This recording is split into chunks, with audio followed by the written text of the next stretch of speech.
তারপর যেহেতু আমরা রাজনীতি করি, একটি জিনিস শুধু আপনাদের সামনে আমি নিয়ে আসতে চাই। সোশ্যাল মিডিয়াতে দেখবেন মানুষের দৃষ্টিকে অন্যদিকে নেওয়ার জন্য কিছু বিষয়টি খুব জোরালো ভাবে নিয়ে আসা হচ্ছে।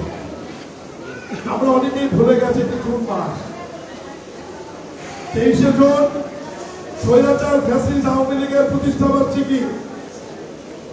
মানুষের দৃষ্টি, নেতা কর্মীদের দৃষ্টি, প্রশাসনের দৃষ্টি অন্যদিকে নিয়ে গিয়ে এই 23শে জুন আওয়ামী লীগ যাতে মাঠে নামার চেষ্টা না করে এটা খেয়াল রাখতে হবে।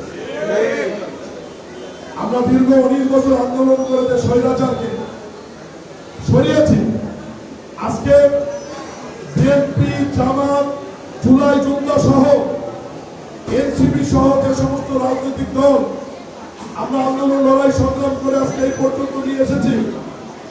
আজকে আমাদের মধ্যে আমরা কাদা ছোঁয়াছুরি করে সেই স্বৈরাচারকে যদি আবার ফিরে আসার সুযোগ করে দেই, এটা কারোর জন্যই মঙ্গল হবে না। আমি এই জন্যই সবাইকে অনুরোধ করব, মানুষের দৃষ্টি, সাধারণ মানুষের দৃষ্টি অন্যদিকে প্রবাহিত করবার জন্য, দৃষ্টি গোচর করবার জন্য যে আনুষ্ঠানিকতা চলছে, এখান থেকে সবাই সরেছে। আমরা উন্নয়নের কথা বলি, গণতন্ত্রের কথা বলি, আমাদের প্রস্তুতি থাকলে অবশ্যই সমালোচনা হবে। ঠিক এই হসপিটালের প্রতিষ্ঠাতা মাননীয় শ্রদ্ধেয় প্রধানমন্ত্রী জনাব তারেক রহমানের ইচ্ছা ছিল ওই জায়গাটি রয়েছে, এই জায়গাটিও যাতে হসপিটালের সাথে সম্পৃক্ত করা হয়। যদি সভাপতি মাননীয়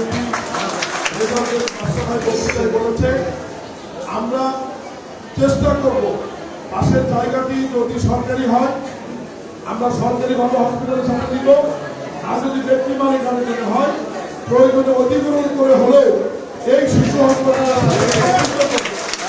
যাতে 50-70 শিশু হসপিটালটি উপজেলার ন্যায় 101 বা 150 শয্যায় রূপান্তরিত করা যায়। এ ব্যাপারে আমরা পরিচালনা কমিটির পক্ষ থেকে আগামী বছরই প্রয়োজনীয় পদক্ষেপ